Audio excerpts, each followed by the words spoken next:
All right, Kyle, we here? Hello, how you doing? Good, man. Hey guys, so we are live. Jeb Smith here, real estate broker here in Southern California. I've got Kyle Seagraves of Win the House You Love. And Kyle is a mortgage professional as well. Normally, you guys tune in, you see Josh, which is my local mortgage broker, but tonight we have Kyle on the show.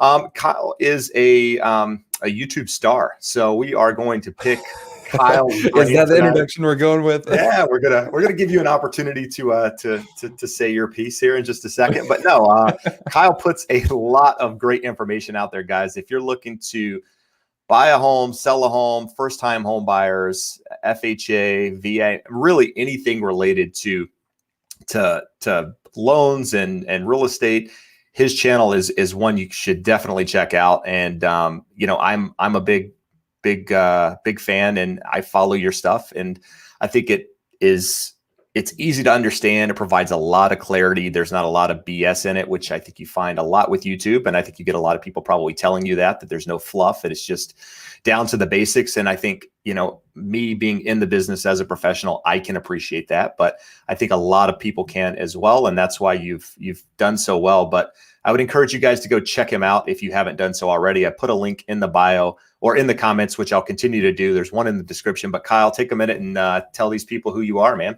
Yeah, well, thanks a bunch. I appreciate it. I'm not going to take the title of star, so we'll save that for a little bit in the future. But yeah, going back to, I have seen quite a few of the live streams that you do with Josh, and Josh is like crazy knowledgeable. I feel like my mortgage knowledge is like here, and Josh is like all the way up at the top. But I do the best that I can. So yeah, most of what I try to do on the channel is there's a lot of loan stuff in there.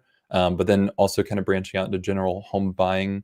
Kind of my goal has been to help like a first-time buyer. So I try to think of the first client I ever helped, who was actually a friend of mine, and he always asked me like a ton of questions through the process, which is good and terrifying because I didn't know the answer to a single one. So that kind of got me down the line of thinking, like, if he has, it's not that he's the only one that has these questions. He was the only one who wasn't afraid to ask me those kinds of questions, just about all of the ins and outs and the details of the whole process, which really started me down the rabbit hole of like, people really want to take ownership of the process that they're going through. I think that could be for a couple of reasons. Some people want to feel more empowered through the process. Some people just want to feel like they're not going to be taken advantage of, and they want to look for the warning signs because they hear of these bad stories that happen in the real estate world. So kind of my goals has been to support first-time buyers as they go into this process feeling like I have no clue what's going on. I'm overwhelmed. I'm frustrated. The markets are doing all kinds of crazy stuff. I'm hearing all of these stories of what I'm supposed to do. Uncle Joe at Thanksgiving told me that I was supposed to do this kind of loan. And so my goal has just been to add some clarity, some calmness throughout that process. No, and with that, I think you again do a great job, and I can relate to that. I mean, my channel was essentially built around the same thing, right? I mean, I'm trying to catch up, but it was built initially around the questions that I got asked on a daily basis as a real estate agent. What was a 1031 tax exchange? What is an escrow deposit? All of those different things, which to me are very common and things that I don't even question or even think about during the home buying process or helping a buyer.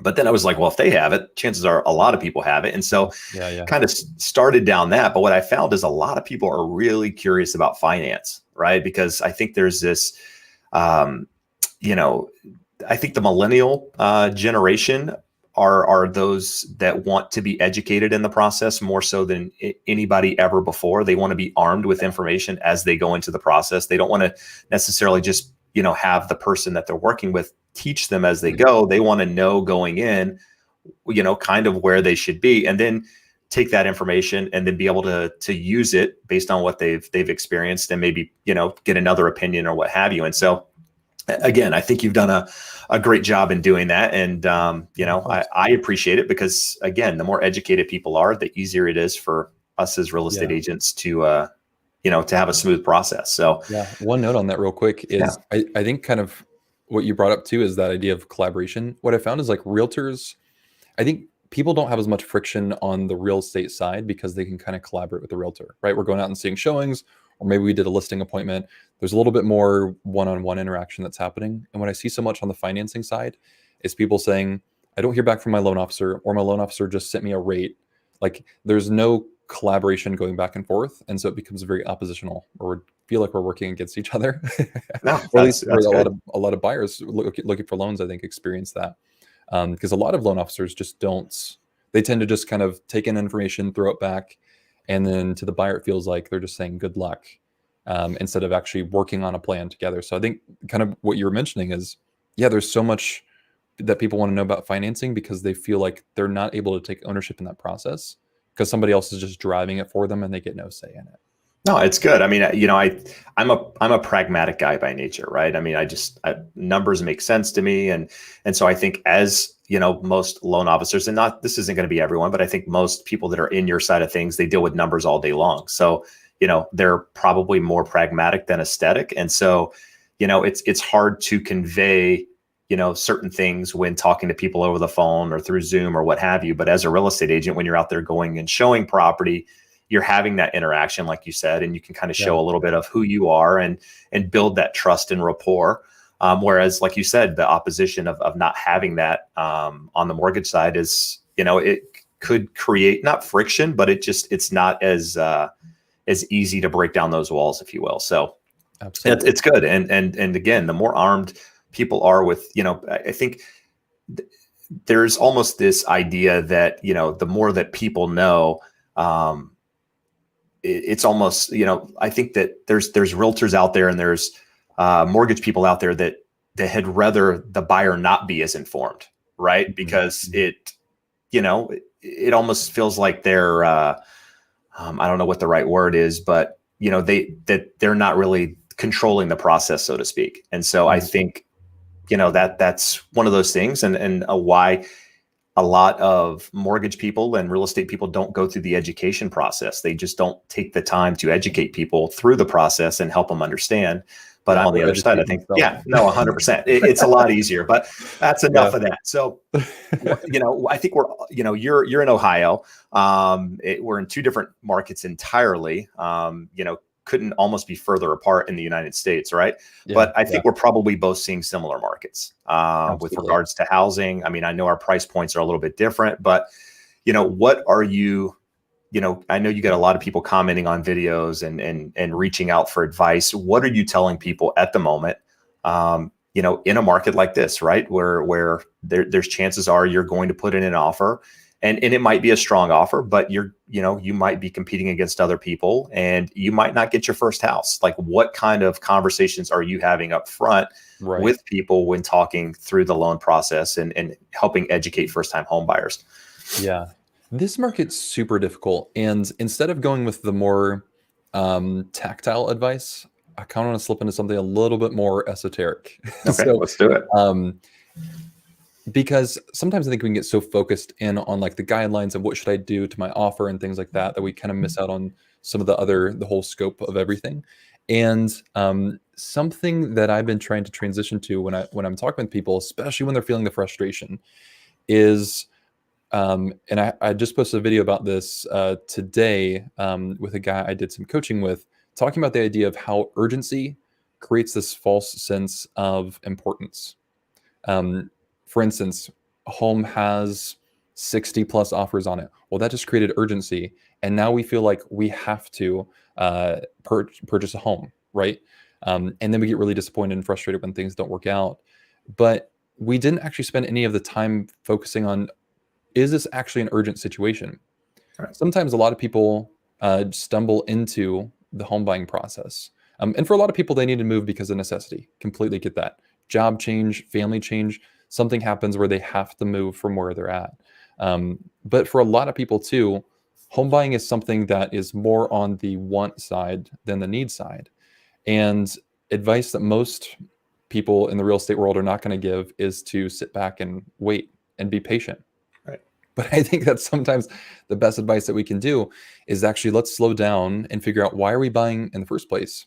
Because I know so many times, you know, when I ask a buyer about how they ended up finding this home and writing an offer, is they, you know, it was maybe a weekend, they thought, we might want to purchase a home. And so they call a realtor, and the realtor says, yeah, let's just go take a look at homes. There's no harm in taking a look, right? We're just going to go look and see what's available.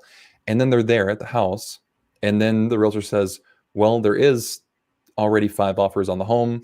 You know, if you do want it, we need to put in an offer tonight. And then they end up writing an offer. It's like, well, we just moved into something. We created a false sense of importance purely based on the urgency, and not even our own urgency. It was on the market's urgency or the realtor's urgency. So I think it's really important to take that step back first and say, why are we buying in the first place? Like, what are the factors going into this? What are the safeguards that we have around ourselves and making these decisions? Then I think it's appropriate to go in with urgency if we need it. Otherwise, this is a tough market. I think we have to come in expecting that, we're not going to get the first house that we see, unfortunately. And reconciling that is a lot easier when we can realize that base level of like, why are we actually purchasing in the first place? Then that gives us a little bit more luxury to wait if we need it. Otherwise, I entered in on the home buying process on a whim, and now I'm really, it's turning my world upside down because I can't get an offer accepted. But in reality, I didn't really want it. Somebody else wanted it for me. No. And so I think that's probably my little bit of like, not purely actionable. It's not something you can write on your offer. No, I get it. I mean, people buy emotionally, they justify logically, right? So they get caught up in the emotion of buying a house or selling or whatever it is, and then they justify their actions later based on the emotion that they had, right? So, Absolutely. and that's what happens in the home buying process. And, I recently talked about this. It's been a little while in a video, and I was talking about, reasons not to buy, right? Not to buy in this market, in any market for that matter. And one of the things that I see more so than anything else is right now is people feeling like they missed out. They see these reports, they watch YouTube videos, and they saw that the median home price went up 15% or something last year, or whatever the number was in California. Right. And then they go, well, if I owned a house, like that would have been appreciation that I would have had. And so now they're all in a frenzy. Like, I've got to get in the housing market before it goes up another 5% or another whatever percent. And so it's not that they had this plan that, to go through and that they were going to buy a house in X amount of time. They just, because there's that urgency that you mentioned, I've got to do it now without really thinking through and having the plan in place up front. And so I think it's important. I mean, I stress patience a lot. It's something I don't really have. So it's weird for me to be coaching patience, but it's and there's something huge about being able to write something down, because I can be impulsive too. I think we all are pretty impulsive as people. And what I found that happens if I have an idea and I think it's solid in my mind, a gust of wind is going to change that super quickly. And then I'm like, I'm pretty sure I was pretty resolute about that decision. But writing down that plan that you have for you and your family, I think is huge, because if you're watching this video, you most likely are the one probably leading some of the decisions for your family. So you want your family to move in a specific direction in the future, whatever that's going to look like in 3, 5, 10 years. The decisions that you make need to, that's I think where the weight is what's going to happen, where are you moving you and your family in this time frame, instead of just making the decision about this one specific piece. So I think if we can actually start exploring that a little bit, pausing a little bit, finding out what that is, and then writing it down somewhere, even if it's like a note on your phone, just being able to say, this is why we're buying, this is what's important to us. And then we can move into that buying process if we want to. And I think it's okay too to say, like, yeah, I don't want to miss out on the appreciation that's going to happen, right? We have forecasted appreciation in 2021 of 6%. I don't want to miss out on that. That's perfectly fine. But I need to be able to establish that, write it down, and understand that's why I'm making this decision. That way, if I do have to back out of that plan for whatever reason, I can recognize this was a money decision and there was nothing else. Right. So I can't get super upset about a money decision to the point where it's affecting the rest of the relationships in my life. No, yeah, great. I mean, great advice. It's people sacrifice in some cases, right? I see people sacrifice all the time on something they want just so that they can get into the process, right? Buying a home. They first say, hey, look, we're not willing to consider any location but this because of X. And then they can't find that within this parameter. And then all of a sudden it's like, we'll go over here.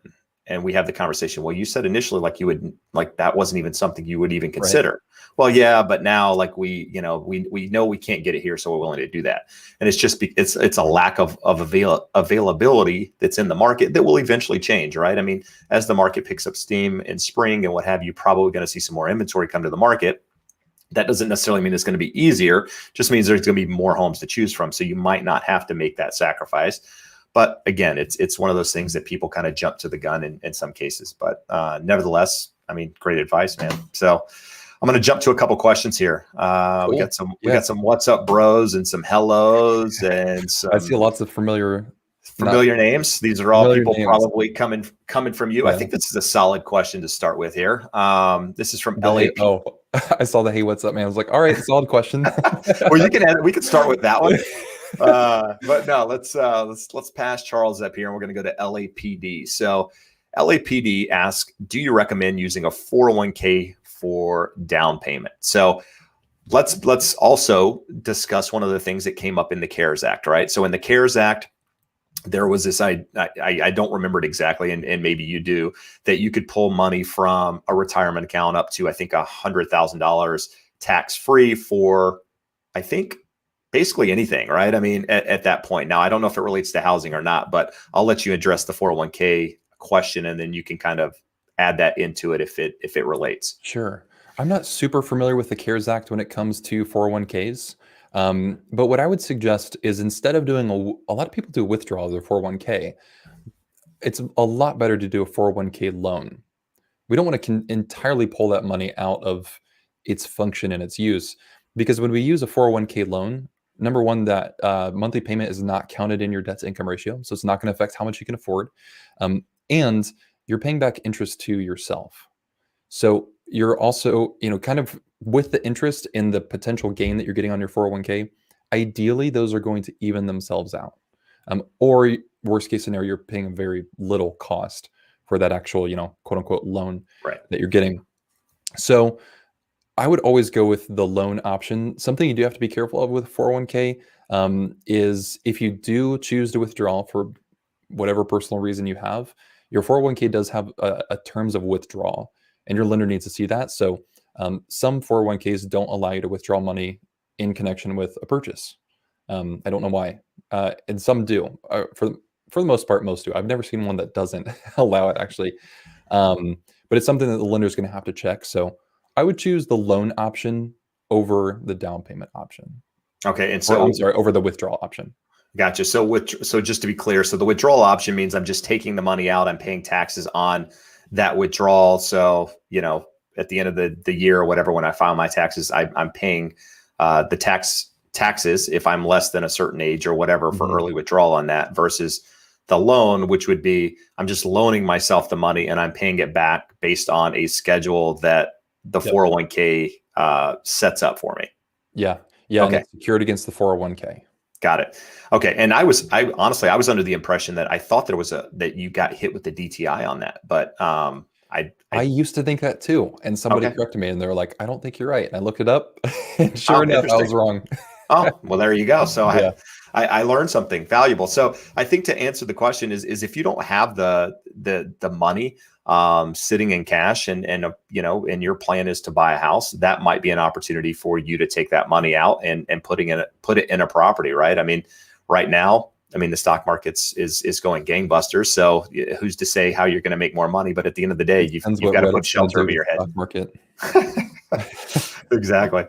All right. So let's see here. Shanna, I'll watch you both. You guys give amazing information and advice. Thanks a million. Thanks for joining us. Appreciate it. I like your dog, if that is yours. Oh, there you go. I didn't even see the dog. Those are some big ears. That's a big dog. That is a big dog. It's a scary dog. All right. Let's see here. I'm getting down to some questions here. So what are the latest guidelines to waive escrow? This is from Jennifer. I don't know if she's referring to waive escrows like impounds. I'm assuming that's what she's talking about. So when you're getting a loan, the taxes and insurance included in the payments. That's going to be a question I'm going to throw to you, Kyle. Sure. I sometimes forget that escrow is called different things across the nation. So more east of the US, we tend to call it escrow. You guys tend to call it impounds. Yes. But basically, it's just, are the lenders paying our taxes and insurance for us, and they're putting them in a separate account is basically all that is. So same, two different terms for the same thing. Um, Guidelines to waive escrow have not changed to my knowledge. So to waive an escrow account, meaning you don't have to put up a couple months of insurance and taxes into this basically savings account that the lender creates for you, you need a conventional loan with 20% down. So no government loans will allow you to waive escrow except for VA. VA will allow you to waive it at 0% down. It can be lenders, a lot of lenders tend to not let you do that. It's more of a lender overlay choice. But something interesting is if you are working with a broker who works with United Wholesale Mortgage, you can actually waive escrows at 5% down, which is huge for people because Unconventional. unconventional, Okay. no other lender that I know will do that. So you do need to work with a broker because United Wholesale Mortgage is only accessed through a broker. So, you are going to lose out on the benefit of if there's a cheaper lender and you go with UWM, you just kind of have to weigh that. So talk with a broker about that. If you do want to waive escrows at 5%, pretty much every client that I've sent to UWM 5% down or more have almost always done the escrow waiver because in my opinion, it's just a better option. Got it. And so that I was actually going to ask you that. What are your thoughts on including your taxes and insurance in your monthly payment versus not? Do you think there is a better option for people, or is it kind of to each his own? Yeah. I personally think so because I'm opinionated, but ultimately, I think it's good to remember it's not a fee. It's your money you're going to get back. If you sell the home, refinance the home, that you're going to get the escrow money back to you. In my mind, though, when we're setting up an escrow account, the lender might require $3,000 worth of escrows sitting in this account. So think of somebody setting up a separate savings account for you that you don't get to access anymore, and they said we need $3,000 in there, and it's going to sit in there until you sell the house. Well, in my mind, I'd rather have the money in my own account because I think I can manage that better than the lender can. Right? I can go put it in GameStop as a GameStop stocks. They got halted today. Yeah, maybe we don't do something that risky, but I can use that money a little bit better. The only downside, I guess, is we do have to budget for taxes and insurance, which really isn't that difficult to do, right? We're setting aside, if your annual premium on your homeowner's insurance is $1,200 a month, set $100 a month aside for your insurance when that bill comes due. No. So that's kind of where I stand personally. I've done it both ways. My last time I refinanced, actually the last two loans I've had, I've impounded or escrowed the taxes and insurance. So I pay them every month. To me, I get what you say. You just put them in an account, you pay them for me, I don't like seeing the tax bill come and then I just got to write this big check. It goes every month and I don't worry about it. So, but and there's no huge downside. There's really no downside at all to waiving or not waiving. I think it's more of a personal preference thing.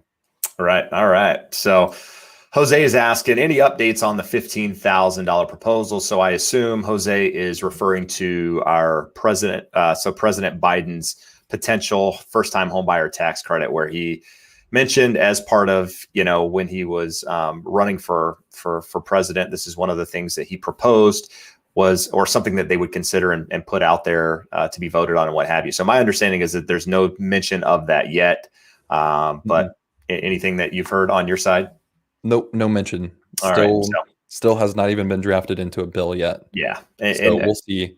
And my theory is that if this does happen, it's not going to be used unless we see like buyer demand decline. I think they have that as like a potential backup tool for if they see home purchase demand decrease, they'll use that to potentially stimulate things. So I can't see any reason why they would put it in now. It wouldn't make sense.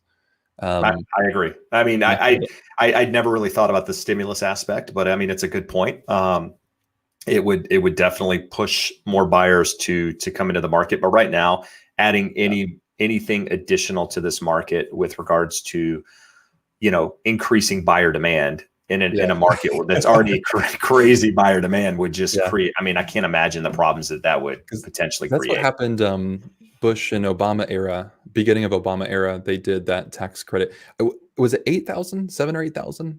But that Yeah. was when buyer demand was pretty low because we just came out of a bit of a housing mess.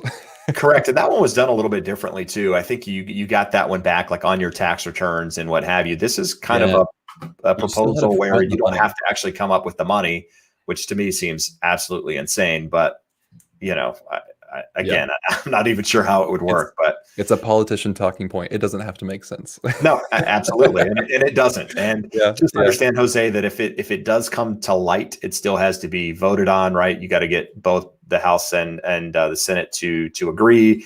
It has to pass before it ever comes. So I would say best case, if it was proposed, say tomorrow, is a couple of months out from now. So I wouldn't yeah. hold my breath and the idea of not purchasing, thinking that might come down the line. So. Right, right. So Gina's asking a good way to find a legit lender for both conventional and FHA. So, Kyle comes from a mortgage broker background.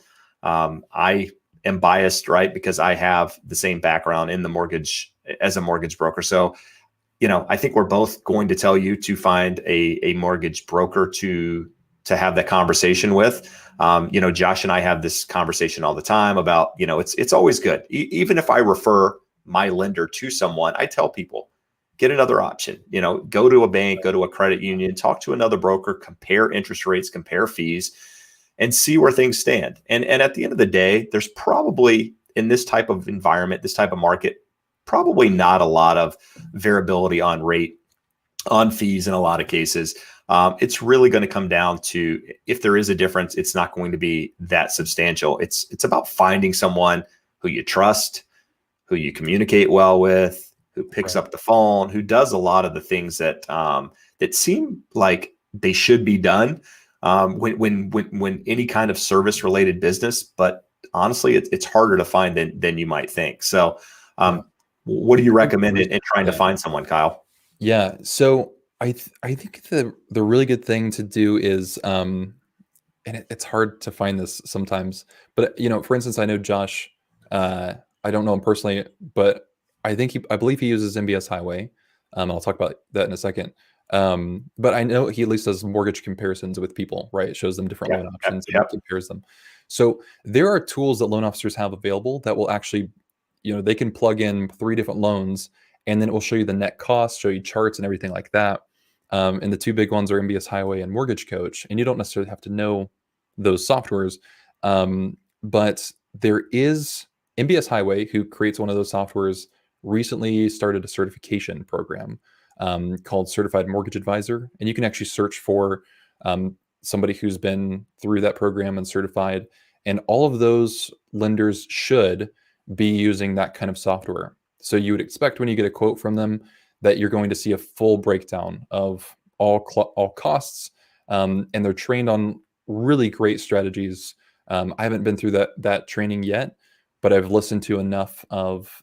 I'm part of their subscription program or membership or whatever, and they teach lots of really fantastic ways to structure debt and mortgages to help clients save the most amount of money possible.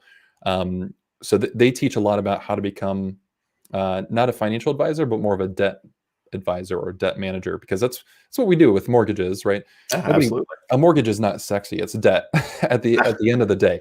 But if we structure it right, if we do things right with it, it can help us earn money because it's debt secured against collateral. It's debt secured against an asset that grows. And I do want to put in a little plug for you, since I know you're not going to say it. Maybe. So if you want your question answered, Jeb has a channel membership, right? I do. Yeah. That's live. Yeah. So Yeah. if you join and ask a question in there, you get a emoji next to your name, a little symbol, right? Yeah. A little symbol next to your name, and prioritize questions, that sort of thing.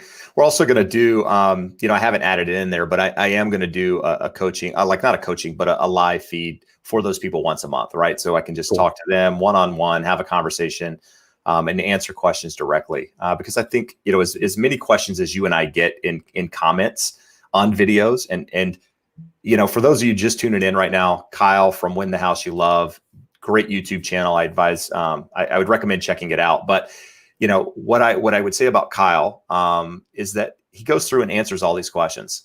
People ask sometimes silly questions, and sometimes they ask great questions, but he goes through and he answers all of these questions and gives people feedback, which I think is really important. And you'd be surprised how many people are surprised that you actually respond. And that I have a lot of people email me directly. I have a lot of people that DM me and text me and contact me a lot of different ways. And, they're surprised when you actually provide them, good feedback. And so, sometimes it's not as easy to get the answer that you want or the answer that they need in writing it back, because sometimes it's a lot more detailed than their question. And sometimes you don't understand their question. So a long way of saying, that's going to go to, allow me to have some one-on-one with some of these people and have that conversation. So, and Kyle has the same thing. So, if you're a first-time home buyer, somebody just starting the journey of buying a house, maybe you've done it a couple of times, maybe you're not green to buying, but you just want to be educated on the process. I will link him again here in a minute, but definitely check out the channel and stay up to date on everything in that world. Turn this pitch for you back into a pitch for me. All right, man. That's how we do it here. We got LC asking a question here. Let's see. I don't. So we signed the closing disclosure before clear to close. So CDC, I assume. I just submitted my last condition to the lender. Builder wants to close Friday. We want to close Monday because builder is paying closing. Can we do that? So I'm reading the question again here just so I'm. Builder wants to close Friday. So LC, at the end of the day, the clear to close just allows you to close, I believe, 3 days after the CDC has been issued, right? So once it's been signed, 3 days later, you can actually close the loan. So in theory, you could close by Friday if I'm reading this correctly, but you're asking, can you close on Monday? I think that's a conversation you need to have with the builder. If I'm understanding you correctly, if I'm not, put it, you can clarify in the comments for sure. Are you reading anything else into that? Yeah, that's what I would say. Sometimes what's difficult is so when your closing disclosure gets signed, there's a 3 business day waiting period before you can close. Right. Even if you're not clear to close yet, it's just a minimum requirement. It's not exactly when you can close early. And with backups and delays that's been happening is even if you meet that time requirement, the lender still might not be ready to actually fund the loan. And that might be what's happening. So yeah, it's always worth a conversation with them. It's 2 extra days. You've probably, if it's a building process, you've probably been waiting a little bit longer than that. It's not a hill that I would die on personally. I know it's nicer to close and get things moved in over the weekend and things like that. Totally get it. But there's probably a reason why they want to do it Monday. Often no, I think it's the other way around. The builder wants to close on Friday. They want to do Monday. Oh, you're right. I am reading that backwards, aren't I? Oh, you want to push out the closing? No problem. That shouldn't be an issue at all. Well, forget all of what I said. But that does apply if it's the other way around. If it's the other way around, then listen. But if not, so just have a conversation with the builder. Let them know why you want to close Monday. Hopefully, it's not going to do. And at the end of the day, if there's not a per diem or anything built into that contract, which unfortunately with new construction, that's a very hefty contract in a lot of cases. So who knows what they've added in there? But typically, closing a couple days later is not going to cost you any more money. Just FYI. Yeah. I put this comment up here just because I like it. So thanks, Tarek. I appreciate it. Thank you. Yeah. I need to start reading things better, don't I? I'll read them out loud. You just got to listen better. That's what my wife tells me. That's my problem. 2 ears and 1 mouth. All right. So I've been 4 years waiting to buy a house this year. Been waiting on Swansoning period, post BK. What's that? Seasoning period? Yeah, seasoning. Yes. I was trying to figure that out, but I still read it. I think I made a word up. And suddenly people are going crazy over buying a house impulsively. So yeah, I mean, we talked about that a little bit ago, Michelle. It's a zoo out there at the moment. And I'll talk a little bit in a minute as we get through some of these questions about the experience that I have on a listing that I just listed 2 days ago, and just to give you an insight of what's happening here in my local market. Gilbert's got a good question here, Kyle. So do you pay for multiple appraisals if you plan on shopping lenders? Yeah, so no, you don't. You're going to be making that decision on what lender you're working with before the appraisal process happens. And the reason why is because an appraisal can't happen unless you sign a document called an intent to proceed. An intent to proceed basically says, hey, I'm choosing you as a lender. I want to move forward with this specific loan and no other lender. It's basically all that says. So you can only sign that with one lender. I mean, you're not going to get in legal trouble if you sign it with multiple, but you start adding some weird complexity into things if you're doing, multiple lenders at the same time. I highly suggest you don't do that. So short answer, no, you're going to be deciding that lender before that appraisal process starts. All right. Good stuff. All right, here's one. I don't know. I think this is a different Jose. So Jose's asking, oh no, another question. So does it matter the time of year or the month to buy a house? Does it affect rates? So what I will say is that the time of the year doesn't necessarily affect the rates or anything for that matter. I mean, typically we see, purchasing, selling homes is somewhat seasonal, right? At least in our market here in California, which means the market starts to heat up. Spring, which is March, April, May, June, July, August is kind of what's considered the hot time because a lot of those properties that went into escrow in March, April, May start closing. And then you kind of get this start to slow down in the fall, and then it slows down, kind of to a halt during the Christmas, the winter season, if you will. It's kind of funny calling it that here in California because it's still 80 degrees outside. But nevertheless, yeah, so there's seasonality to the market, but that doesn't necessarily mean that it's going to affect anything. I mean, I think that the best time that people think that you should buy a house is in the spring. And I think that's because there's more property usually available then. I would argue to say that sometimes it's almost better to buy it if you can in the winter because you typically have less competition. You've got, just less people out looking. And so, and if somebody has their house on the market during that time of the year, typically they're somebody that needs to sell their property. So you might be in a position to get a better deal if you do it then. But I don't know that matters. But what I think Kyle can talk about is escrows, impounds, depending on what time of the year you close, could affect how much money you actually have to bring in. So for our area, I will say a quick note. December and January is when at least the realtors around here end up leaving the state. They literally will take I know realtors who take a full month off. That sounds and nice. Then they start back up, and then I know they talk with their broker and say, I don't know why my business isn't doing well.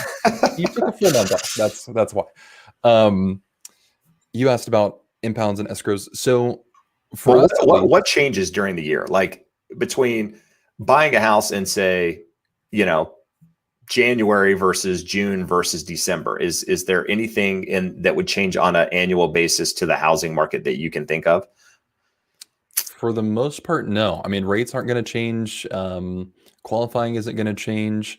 Even escrows are all going to be, what's the right word? I'm trying to think of the right word to use. They're going to be prorated correctly. We pay semi-annual taxes around here. So it's all going to be calculated almost the exact same across however it's being paid during that year.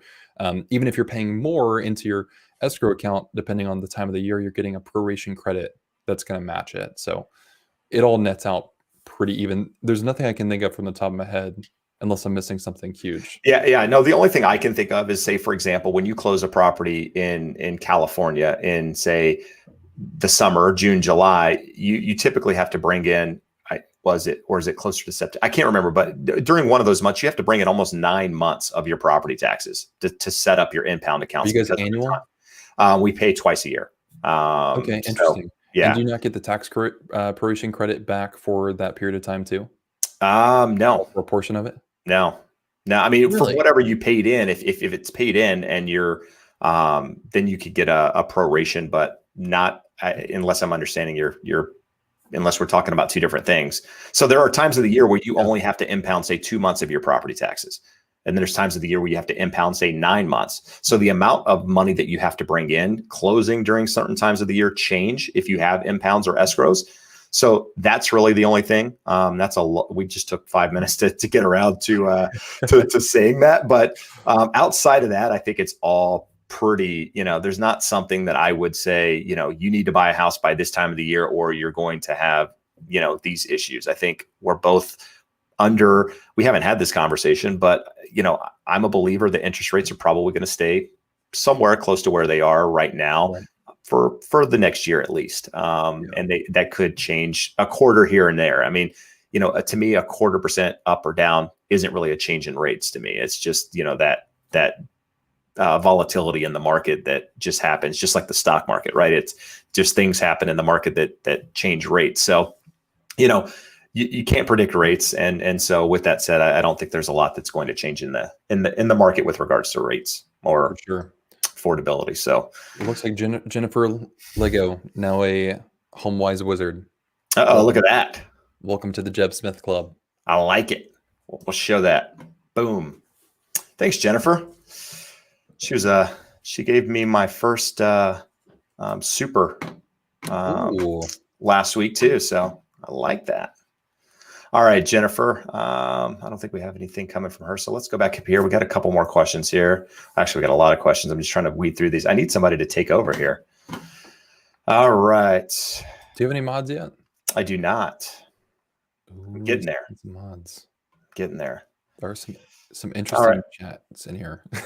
All right, let's go. I'm going to go down here. So Moonlight Sunrise, somebody that comes in almost every week asks some good questions. So I mentioned what I thought about rates, right? So they're asking what you anticipate about rates.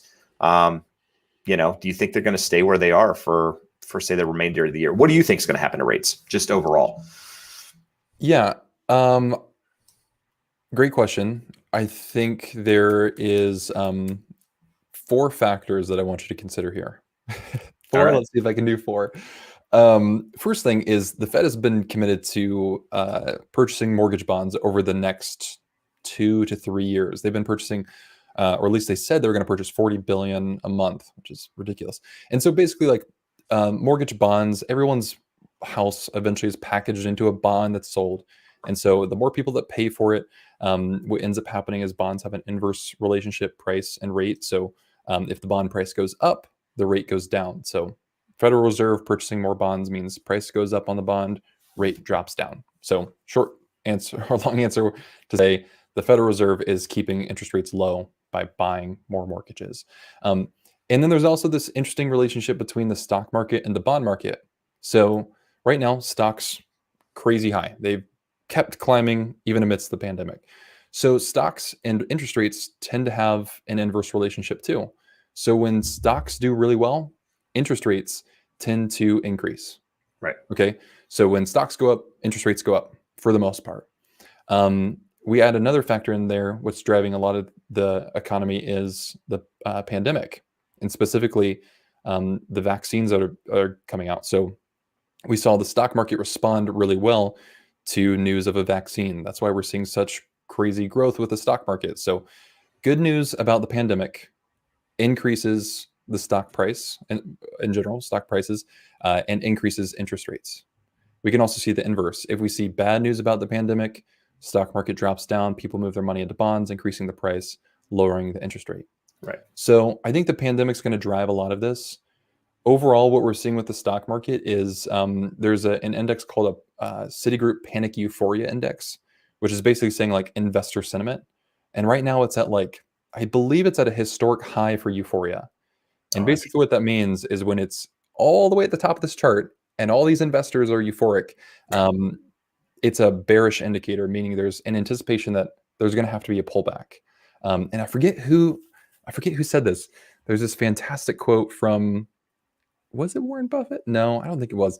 But basically he said when the shoe shine guy started giving him stock tips was when he knew the market was going to crash.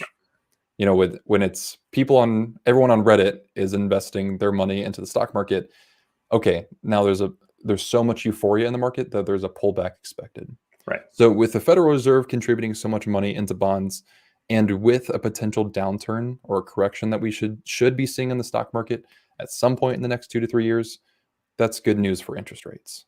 Got it. So I don't think we're going to see them increase. I imagine they'll be pretty level, if not take a slight decrease. No, good stuff. Now, what do you say to the people that say the same thing about housing? Right? There's this euphoria with buying housing, Mm. that housing's going crazy, that everything's multiple offers, and that that it's this bubble that's ready to pop. I understand it from a non-data perspective. If I take anecdotal evidence and see, yeah, it's crazy and everything's growing, sure. But from a purely data perspective, it does not look like demand is slowing down. Um, Almost all economists right now are predicting 6% appreciation growing in 2021. We saw somewhere around 7%, I believe, in 2020. And we're seeing more home buyers coming into the market and their prime buying age based off of birth rate data that was happening, I believe, 33, 34 years ago.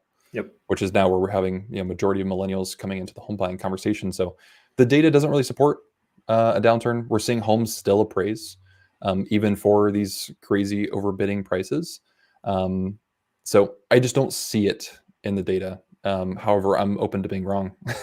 No, I mean, I think, you and I are definitely on the same page when it comes to that. A lot of things, not just that, but no, I'm a firm believer that everything that you said is in line with what I see. I can tell you from someone that's selling property, working with buyers, putting in multiple offers, seeing them outbid, seeing them then move to the next property, and the same thing happens. And I tell people, like, for example, there's this one area here in Southern California, in Orange County, where we are, Ladera Ranch.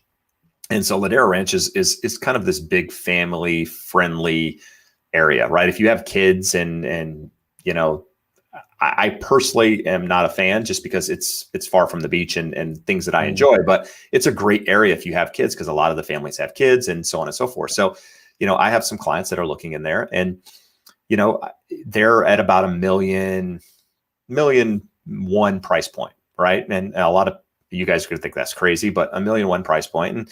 And in that neighborhood, I think there's like 4 homes in this city, if you will, that actually even come close to that price point in these homes. And so what happens is they put an offer in on a property with 10 other offers, or 10 other people that are interested in that property. Well, only one person gets the house. And so guess what happens 2 weeks later when another one comes out? Those 9 people that missed out on that property are now the same 9 people you're competing against. Yeah. Along with any new people that came. Right. And it just continues to be the same little pod of people moving around. And I know that because in some cases I've talked to agents that we have similar clients with similar price points, and I know we're competing against each other on property. And so it's wild. And I don't see the relief coming at the moment, right? Because there's just, even if supply does pick up, at what point does that, slow the demand enough where you don't get these crazy situations where there's, people going well above the asking price and doing crazy things. I had a client, that we just listed a house on Monday. Buyers were dropping things on his doorstep. The buyers brownies and cookies, or what? No, like their home buyer letter. Gotcha. Without the offer, they should have been. They hadn't even viewed the property yet, right? So it came on the market as a coming soon on a Friday. We started listings on a Monday. Over the weekend, people are dropping things off on the porch, and not just one. This happened a couple of times, and I'm like, wow, that's crazy. So it's kind of like when you're on the highway, and when you're sitting in standstill traffic, and then eventually 30, 45 minutes later, everything starts moving again. And you're like, there was nothing here. It's one person slamming on their brakes. And it was like, I think we're kind of in that spot where I think we're almost kind of still in the beginning of that process, and everyone's still kind of slamming on the brakes. It's going to take a little bit to get through that. Mike commented on something that I said. He said, Wall Street bets Subreddit aren't shoe shiners, though. We sort of know what we're doing. I'm not meaning to call anybody on Reddit shoe shiners. That's not what I'm saying. The quote was about shoe shining. I'm on Reddit too, so throw me in that group. Kenneth Williams threw in a super chat here. I don't know if you see that on your end or not. Let's see here. There's a lot of comments going on. I do the same thing. I like. Oh man, you try to go like one by one so you don't see the new ones that pop up. Yeah, no, this is crazy, and that's why this stuff, again, not telling people to do these, but this is why this is important, because it's, they're highlighted, right? They're easy to find. So Kenneth, thank you for the the super chat there, $5. I appreciate it, man. That's awesome. Very gracious. So you had a question. If I find issues in the last walkthrough, what are my options? And is 2.375 no points by good for the market rate? So it's a flex. So let me start with the first question. The final walkthrough. So what happens on a final walkthrough is essentially you're supposed to find the property or verify that it's in the same condition as essentially when you initially walk through it, plus any repairs that were supposed to be made. Right. So there's not supposed to be, so if you ask for repairs to be completed as part of a repair request, you want to make sure that those are completed as they were supposed to be, and nothing, new is changed with the property from when you initially viewed it. And so if you go through that and you find something going on, now this is how it works in California, right? There's a document that you sign that's a verification of property condition that you sign at closing or at that final walkthrough. And you're going to list those items, right? If there's items on there that aren't as they should be, you want to list those. You want to make it clear that these are things that need to be addressed. And in fact, you could stall you can stall the closing. And in some cases, it makes sense to do it to verify that those things get completed, because I've been on the other side where we've allowed it to close, representing buyers with the promise from agents that I had relationships with that things would be done. And they did get done, but it was a fight to get them done. It was like pulling teeth to get things that people said they were going to do done.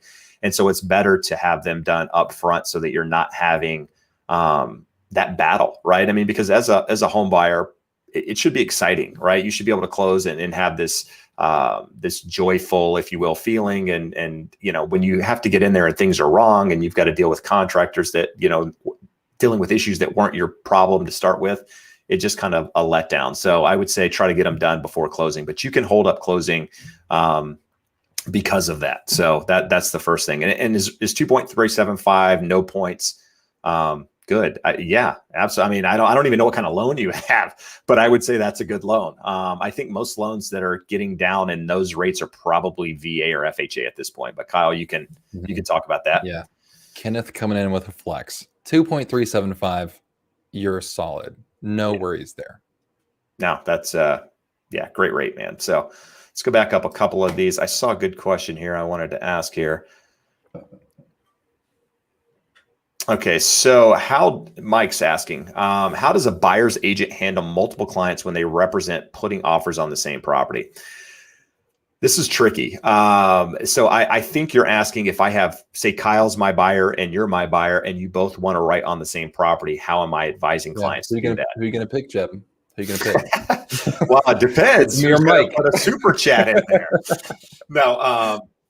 No, it's a good question. So, I don't tell people where to write offers. Right now, you're going to have different agents that handle this completely different ways. But when I show a buyer a property, typically going into looking at property, I don't pull comps prior to it. So if we're going to look at 5 properties, we're just going to look at 5 properties, right? I'm not doing all this research prior to. Maybe I already know the neighborhood and have an idea of the value prior to going to see it. But I don't really do a lot of research until after we see it, because there's a chance that you might not like any of them. And I've just wasted an hour of my time doing that research. But if you find something you like, I go back and I look at the comparables in the neighborhood, come up with what I think it's worth. And I provide you or Kyle or whoever with that feedback and say, hey, look, I think it's priced right or whatever, and give you that. And then I ask, what are you thinking on your offer? What do you, how do you want to do this? And where do you want to be? And so on and so forth. And I let the buyer dictate that price. Now, if they ask me for my opinion, I might say, hey, look, I talked to the agent. They've already said that they've got multiple offers, and I'm just relaying what the agent has given me.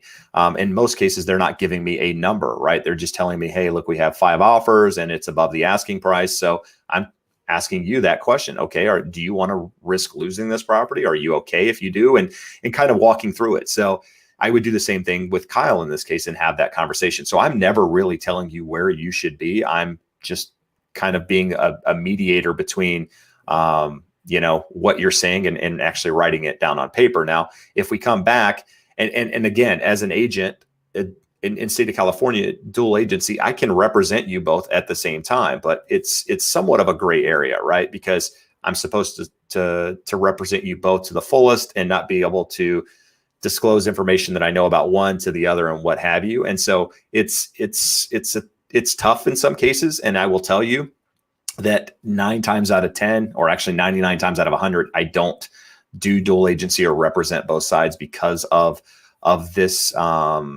potential I think gray what Mike area. might be asking too is the like were you referencing if we were both buyers? Yes. Okay, gotcha. Yeah. So the short way is I'm not telling you where you should be. I'm letting you dictate where you want to be based on the information I'm giving you, and I'm putting that out there, right? If I were telling you what to write, you would come back to me if you didn't get what you wanted and look down on me, right? Buyers have two ways of thinking in most cases, and this is not going to summarize everybody into one group or the other, but in my experience, this is how it works. If you put an offer in and it gets accepted the first go or on a multiple counter without any hassle back and forth, your mindset as a buyer is maybe I could have offered less and they would have accepted it. And on the other hand, if you put in an offer and you find out you lost it by $1,000, your mindset is I would have paid $1,000 more, or I would have done that. And so it's emotional process. It's not easy to represent that dual agency. So just, have an agent that is transparent and can guide you through that process. And a lot of agents will, if you didn't want me to represent another buyer or another seller on a transaction, if we had a good relationship, I wouldn't do that because, that's something that was important to you. So find somebody that's willing to do something similar. All right. Seeing any good ones here, Kyle? I'm trying to go down. I see some interest rate flexing.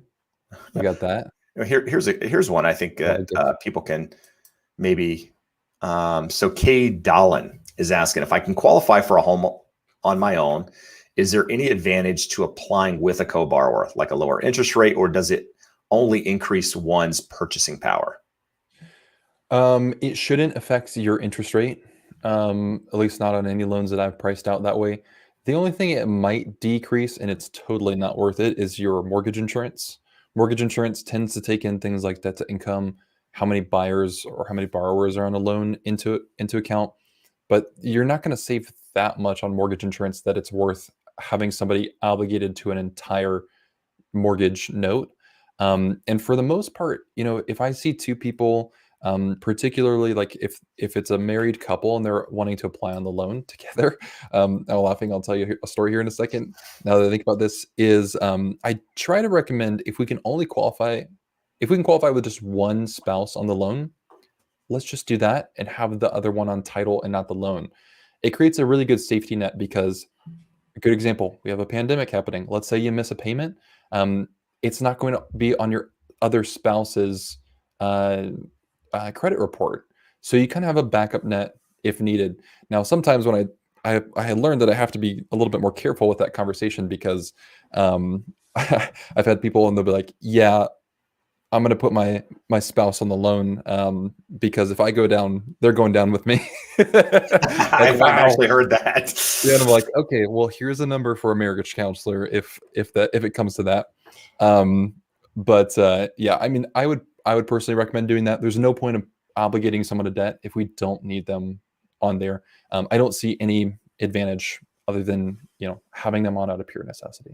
Right. And then one thing to keep in mind is the lender will tailor the loan, or not tailor the loan, will base the interest rate, that sort of thing, off the lower of the borrower's credit scores, right? So if you get a co-borrower that actually has lower credit than you do for any reason, they're going to use that person's credit in order to qualify you. So just keep that in mind. So we got another super chat here from Ashley. Thank you, Ashley. That's awesome of you. Very, very much appreciated. So you're here in Cali, and bidding wars are crazy. I can 100% agree with that. So pre-qualified through Navy Federal, but no offers accepted. How can I make my offers more competitive? So I don't know if you're doing a VA loan through Navy Federal or you're just approved through them for a conventional loan or what have you. So maybe you can clarify there, and that'll maybe help a little bit. But I will tell you, in this market, it's sad, but a lot of VA and FHA offers are getting pushed to the bottom of the pile in some cases, because they're, in some cases, like the property I listed on Monday, we have 12 offers in total. We had 11, then we got another one. So we got 12 offers in total. And all of these people are putting at least 20% down, all of them. She said conventional. Yeah, so conventional loan is obviously going to stand out a little bit more. So that's solid. So what can you do in this market? Tough. I don't know that I don't have any like solid, like this is going to actually win you an offer, but you got to do all the right things, right? Write a clean offer. And again, it sounds like you have an agent, so I'm not giving you advice, merely having a conversation here with you. But what I tell clients is, let's shorten the contingency periods to as short as we can. Let's talk to the lender. How fast can they get the loan approved?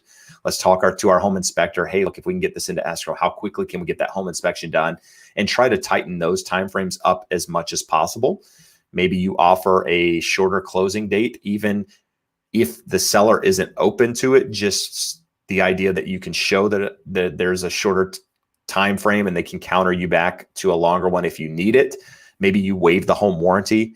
Maybe your agent will pay for that sort of thing. Try to take as many things out of the contract that the seller might be responsible for that you could pay. So that's less money out of the seller's pocket. And then you can also use something called an escalation clause, depending on where your offer is, which allows you to, state in the offer or in a counter offer that you're willing to go, say, X amount above, the highest offer up to a certain price. Or in some cases, maybe you don't even leave a price and you just leave it open. So that sort of thing. And what I'm encouraging, buyers to do is still write buyer letters, write letters to the seller, tell them about yourself, tell them what you love about the property, what you love about the neighborhood. And as agents, it's one of those things right now that it's not unethical, but it's come up in fair housing where these letters might not be something that we should be doing. And so in my client's case, somebody dropped one off on his doorstep. So maybe you do that. That actually stood apart in this instance, because my client saw that without anything else around and had an opportunity to really read it and find out about the buyer. So maybe that's something you consider. And then see if your agent's willing to see if you can present your offer in person, right? Via Zoom in this market. Hey, can we have a Zoom with the seller? My client wants to personally present this offer, because I think in this environment, that's going to stand out. Nobody's doing that. Now, the listing agent might not be keen of it or what have you, but I think if they are willing to do it and you're willing to put yourself out there, it can stand out. Maybe do a little video about yourself as well. Have your agent send it to their agent, because anything you can do to get a leg up in this market is going to be crucial in helping your offer stand out. So don't show are you seeing anything? And then have your lender call. That's what I was about to say. Have your lender, definitely have your loan officer call the listing agent and be able to communicate how strong your financing is.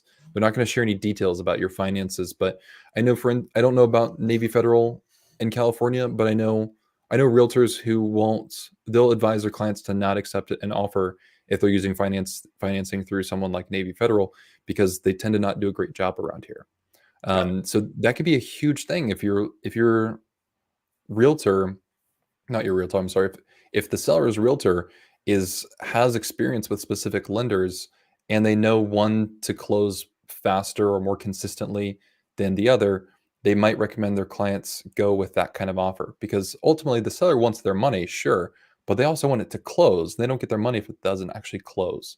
And there's nothing that can make an agent look bad and have the most stressful process ever than when you have crazy lender issues going on and nobody can do anything because the lender's not responding or communicating what's happening. So I think that lender call is huge, and most people aren't doing that. So that can also help if you don't have the flexibility to do all the monetary things with the contract. Obviously, money talks No, really well, 100%. really loudly. But sometimes I understand sometimes we have limits on how much we can spend. And so some of those other things can help with that a little bit. No, for sure. And I want to be respectful of your time, Kyle. I know it's after 10 o'clock where you are, my friend. Oh, I'm So good. Let's do sure. it. All right. A Because drink some coffee. I'd be in bed. I'd be in like stage like 4 or 5 or whatever it is in my sleep right now.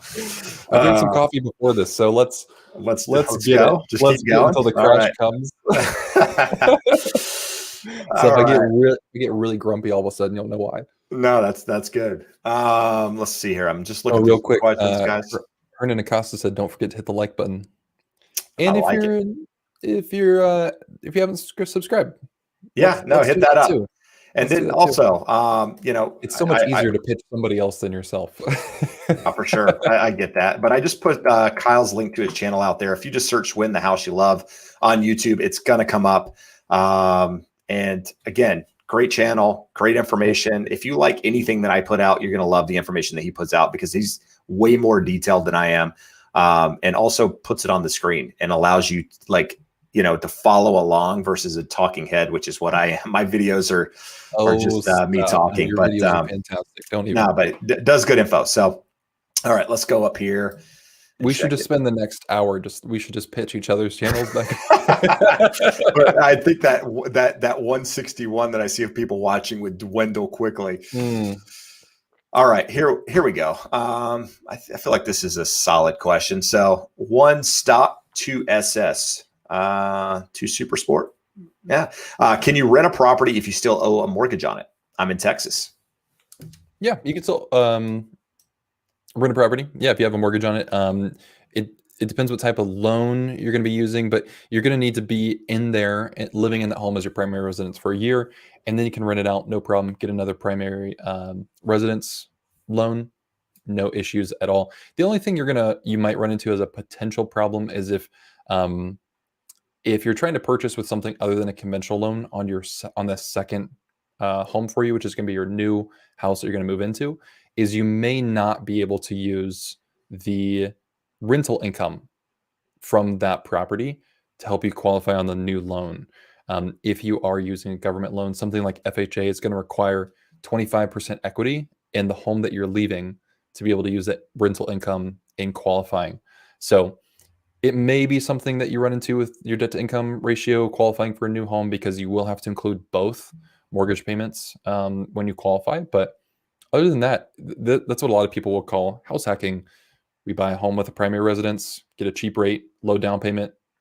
Then we, after however many years, maybe a minimum of 1 year, go buy a new home, rent that one out.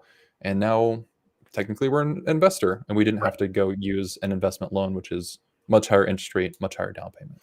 And I'm going to tell you what a stud Kyle is, because he not only answered that question, but he also answered the other question that was right there with it, which I was going to click on. Yeah, he asked another one.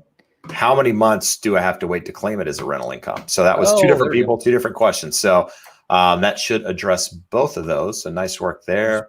Read the chat mind. Would it affect the ability to obtain a loan with having 2 jobs versus 1? Do lenders like that? I love the YouTube names. Crazy Monkey. Yeah. So, because I was thinking, one job collecting bananas and the other job is, what else do monkeys do? That's all I can think of in my head right now. So what happens when it's 10, I'll lose my mind just a little bit. So would it affect it? You can have 2 jobs, but to qualify with both incomes, you need to have a history of working those 2 jobs for 2 years, not independently, both at the same time for 2 years. That can trip up a lot of people, because you can have your one primary income, you work that full time, and then sometimes people add on a secondary income or a side hustle or whatever that looks like. But you need to be working both consistently 2 years before they'll use both those incomes. If the second job is less than 2 years, then they will only be able to use your primary employment. Good. And the same thing goes for overtime, right? So if your job, you receive overtime, most lenders aren't going to use that unless you have a history of having that overtime, right?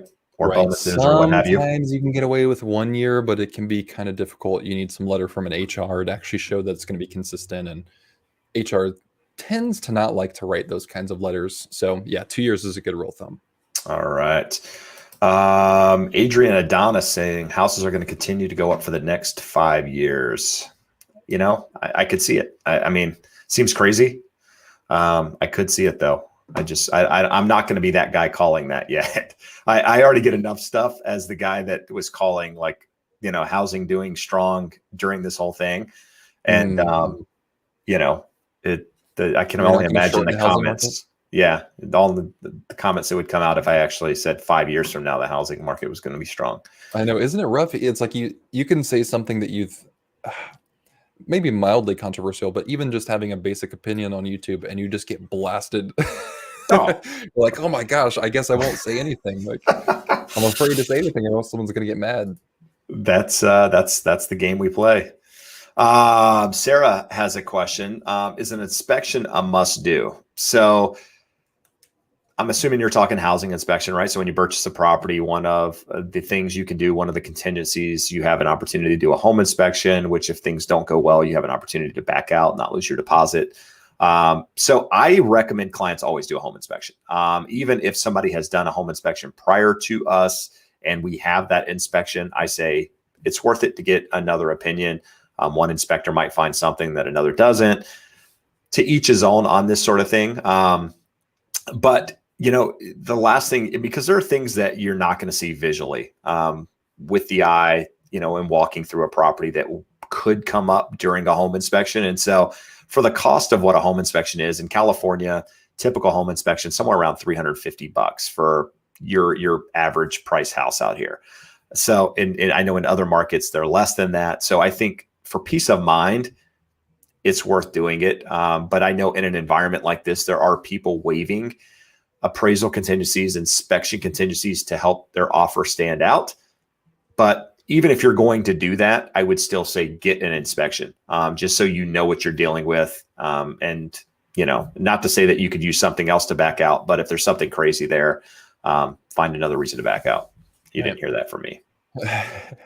Or I think a good thing too is like when I have a toilet that leaks, I have to like search on YouTube, how do I fix my leaky toilet? So I personally am not going to go without an inspection. Otherwise, I'm going to have to be on YouTube all day fixing this house.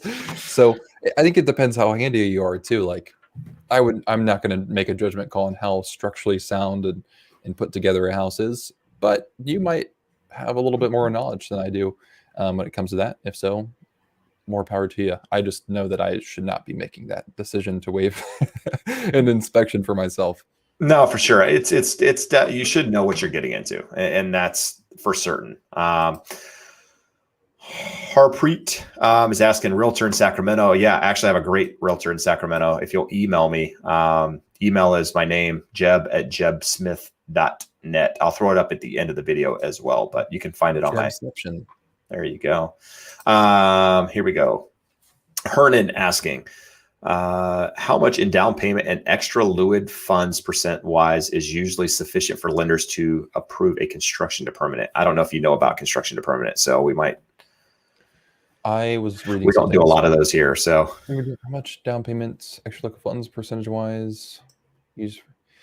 Yeah, so we don't do a lot of construction to permanent around here either, but construction loans, you're probably going to run in with a higher down payment percentage. I wouldn't be surprised at 20% if you needed that. It's going to depend too on the lender itself, what they're wanting.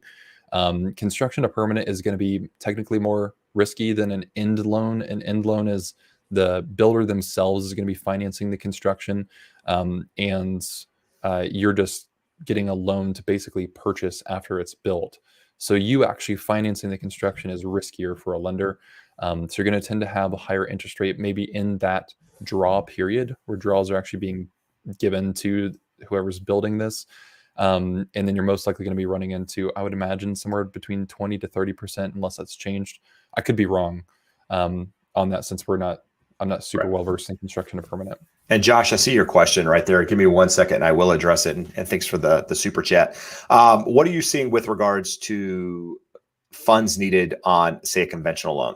Because I think FHA doesn't really require any reserves, right? Outside of whatever you bring in, right? They're not making sure you have 2 months reserves. Conventional, typically likes to see about 2 months. Is that right? I've actually found it kind of reverse. I've Okay. found that, and it depends on so many things. So basically, like the underwriting software changes its guidelines weekly on its risk threshold, and so it can always fluctuate on what it wants. Most of the time, I see conventional not need reserves, Okay. whereas FHA tends to really like reserves, especially because we're usually working with some lower to mid credit scores. Now, it's just going to vary so much. So, like, for instance, the automated underwriting system in California is probably going to treat a loan differently risk wise than it's going to treat Oh, it in Ohio. interesting. Yeah. Even talking about the difference in our purchase price, median home price around here is 143. Median home price around you is probably closer to the 4 or 500 range. Seven, Seven. seven, Okay, a lot yeah, higher. 735 or so. Yeah, it's a little bit higher. Yeah, so in that case, like, it really depends on what the underwriting system is gonna want. No, good Um, point. but if you are expecting reserves, I think it's a good idea to have reserves anyway, just for your own personal budget. I would wanna keep at least 2 to 3 months worth of reserves, you know, just for your own personal benefit of something happening. No, good stuff. Josh, thanks for the super chat, man. You're very gracious as well, and I appreciate that. So, bought my first home last March with a VA loan, trying to figure out how to buy a second home for investment. Any tricks to get second home income only 80K? So, once you have a VA loan, you can't use your VA loan again to buy another property without paying off that VA loan, unless something's changed. Kyle, you can correct me on that. Yes, you actually Um, can. what's that? You You actually can? can. Okay. So, But you're it going kind to of need comes to down live to. in that first one, your first primary, for at least a year, right, before you buy an investment. So maybe you can talk to this a little bit. Sure. I was trying to look. I thought I had a video on. Yeah, I'll link this video because it talks a little about it a little bit more in depth. I believe I talk about this scenario Okay. in there. Um, but you can have uh, you can buy a second home, a new primary residence, I should say, with a VA loan. So you can have two VA loans at the same time. You're gonna have to dip into what's called second tier entitlement. So you have your first entitlement, which is 36,000, which is actually gonna help you get 0% down on there's no income cap anymore. So however much money you want to spend on a purchase price. To dig into second tier entitlement, you need to spend a minimum of $144,000 on the loan amount. And then I do believe as you get higher in purchase price, you might run into needing a down payment on a VA loan. But it does have to be a primary residence.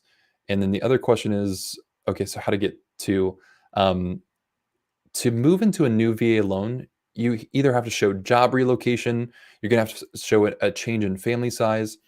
If it's an identical home, an underwriter is probably not going to approve it. Right. If it's an instance where you can actually show this was a necessary upgrade, this is a need and not necessarily a want, then it can be approved. But underwriters like know that people try to game the system, and I'm not inferring that that's what you're doing. I understand that you're trying to stay within the guidelines, and obviously we're always kind of riding that edge of how Right. much can we get away with. For sure. I get it, especially with the investment world, but an underwriter can see through if you had a 3,000 square foot home and your family size didn't change, and then you went to a 2,000 square foot home, they're not going to approve for a second VA loan, most likely, unless somehow this newer home accommodates your family's growth better, or there was a job relocation change, which usually includes a specific amount of mileage that's needed. So I see this very common for people who are active duty, who are doing like a PCOS, so permanent change of station. Maybe they had a home, they were living in Arizona, they got moved to Ohio, they rent out that property. That was a job relocation, two VA loans, perfectly fine. But if we're just buying the home down the street to live in, that's not going to work. No, it's going to be tough. And I want to give a shout out real quick to Jeremy Moss, $20 for a super sticker, man. That's awesome. You are very There you gracious. go. Is it a pair? Is it a pair dancing with maracas? No. What are we seeing here? Oh, his Is it an egg? Who knows? let's see. Thanks for being you.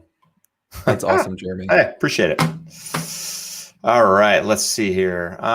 So I wanted to go back to Josh's question real quick though. So you don't have to use I mean, you don't have to necessarily use VA to buy that second home, right? I mean, you have other options. I just don't know if you have the funds to do other options. So you can use, a conventional loan, put 5% down and buy another home, use the one that you have now as an investment in some cases, assuming, but again, like Kyle said, the underwriter's got to be on board with it. It's got to make sense. In an environment like this, they're going to be more strict than ever with making sure the I's are dotted, T's are crossed for that sort of thing. So a few things real quick. Michelle said it's a pair seeing itself in a mirror. That makes more sense. And then Jennifer Lego said to Josh, check out Jennifer Beeson's channel. So Jennifer Beeson has tons of VA mortgage info that's fantastic. So are you familiar with Jennifer Beeson? I'm not. I'm going to have to check it out. Yeah, she has tons of great. She does a lot of mortgage info, but she's been recently kind of doubling down on the VA side, so she's really great. I've never talked with her. I would love to talk with her at some point. No, that's a good one. Yeah. So check out her channel. And Josh does go on to say, I don't want to use VA for a second option, just trying to avoid 20% down. So again, if you're going to buy it as an investment and you're telling the lender it's an investment property, 20% I think is your minimum down. The other way to do it is spin the current one into an investment, buy that one as your primary, and do it that way. But I will say for investment, if it's a single family home investment property, you can actually go down to 15%. You're going to carry mortgage insurance, but 20% is actually not the minimum. It's 15 for a single family. Now, a bank themselves might have an overlay on that, so it's really just going to depend on the lender themselves. But sometimes that extra 5% when we're in Jeb's purchase price territory of 700,000 plus can be a big deal. To get that extra money, extra savings there. So I don't know if that's helpful or not. No, it's crazy, man. I mean, to see what's with housing out here, to put, you talk about these purchase prices and talking about putting 10% down on, these properties. And it's like, okay, how many first-time home buyers are entering the market with $70,000? I mean, not a lot. $70,000 can buy not a nice home here, but you could buy a home in cash for $70,000 here. And it's livable. Right. Now, we don't have a beach. We have a scummy pond. So, the one thing you don't have is the weather. And I will argue that to anybody that ever wants to talk about the the reason I'm still here, man. It's today it's actually cold. It was 60. Oh, shut up. At the high was 60. It got lower than that. It's probably in the low 50s now, but a week ago it was 80 degrees. I'm going to walk out to my car tonight shivering, sitting in there why in the world do I still live here? Because you could buy a house for 70 grand. Yeah, that's fair. All right. So I'm going to let you go to your family here in 4.5 minutes at 1:30. Your Cool. cat. Let's see here. Step to buying your home after you buy yours. I'm just reading a couple questions. I'm trying to find something that can benefit us all here. See anything that jumps out? We answered the question about inspections. Okay, so Jeremy, I'm going to answer a question Jeremy threw out there because for one, he was very gracious with his money, but I think it's a good question because I get it a lot. And so if a married couple is buying a home and only one and only is with first time buyer, I'm going to say only one is a first time home buyer. Can you still get the benefits of being a first time home buyer? So maybe in a married couple, one person's owned the home, one person hasn't owned a home, and you're asking, can you get first time home buyer benefits as two buyers together? So I think there's this idea that there's some special program for first time home buyers, that there's this magical program that people can use for buying a house if you're a first time home buyer. So typically first time home buyer is associated with somebody who hasn't owned a home before or somebody who hasn't purchased a home in, say, the last 3 years, I think is what most people use. But there's not really a lot of programs out there for first-time home buyers that I'm aware of outside of some down payment assistance programs in different states if you're a true first-time home buyer. Otherwise, most people associate first-time home buyer programs like FHA in some cases because it's a minimal down payment. They just it's kind of gotten that name that this is a first-time home buyer program. But are you seeing, I mean, so to answer your question, it's not going to have an impact, at least in my eyes, unless there's some special program that you're getting. But are you seeing anything out there that relates to this at all, Kyle? No. First-time home buyer is a great marketing buzzword. Great. I use it a Because lot. it comes with a lot of assumptions. And those assumptions, I think, primarily are based off of what was happening prior to the housing crash. And what's happened is, a lot of us now who are looking at purchasing a home were exposed to a lot of all these programs that were happening before the housing crash. And so we kind of can anticipate, well, maybe they're still available now. There just really aren't. Anything that says first time homebuyer program, I look at it and like, what's different? There's nothing that's really different here. The only thing that stands out to me as an immediate benefit for most people who are first time buyers, and technically it's if you haven't been on a title to a home within the past 3 years, you're technically a first time buyer, is conventional loans. So conventional loans normally are going to be 5% down. If you're a first time buyer, you can go down to 3%. Now there's one caveat there. There is a home ready, home possible program where you don't have to be a first time home buyer to get 3% down, but you do have to be under 80% of the area median income limit, which most people don't qualify for. They make too much money to be able to qualify for the mortgage and still meet that, be under the income limit. No, good stuff. So we're going to wrap it up right there. I think that's a good place to end it. Again, if, for those of you who don't know Kyle, check out his channel on YouTube, Win the House You Love. He's got a lot of cool little tools. Little's not the right word.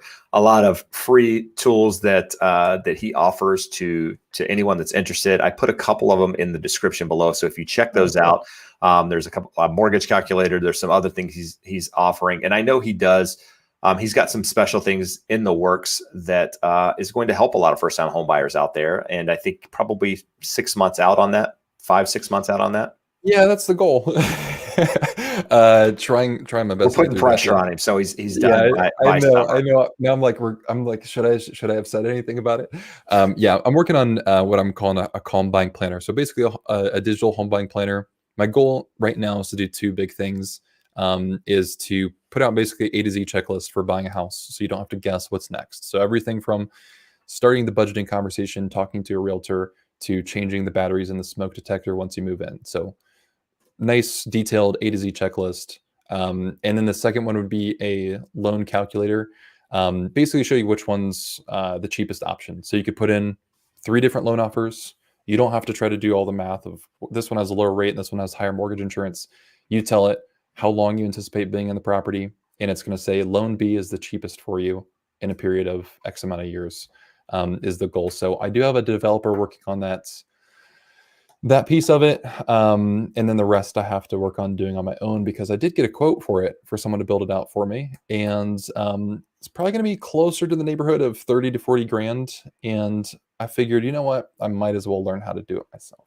I think that's a good place to be, my friend. That's yeah. So hopefully 6 months is kind of the goal here. No, awesome. And so when he does that, obviously we'll get back with Kyle, put that information out there. I encourage you guys to go check him out on his channel. Again, leave him comments. He loves comments. He's got a phone number that he'll even give out to you so you could text him. I mean, this guy's, he's good. He's going to text you and reply to you. I mean, he might even do it now. It's 10:30 at night. So don't put that on me. Just kidding.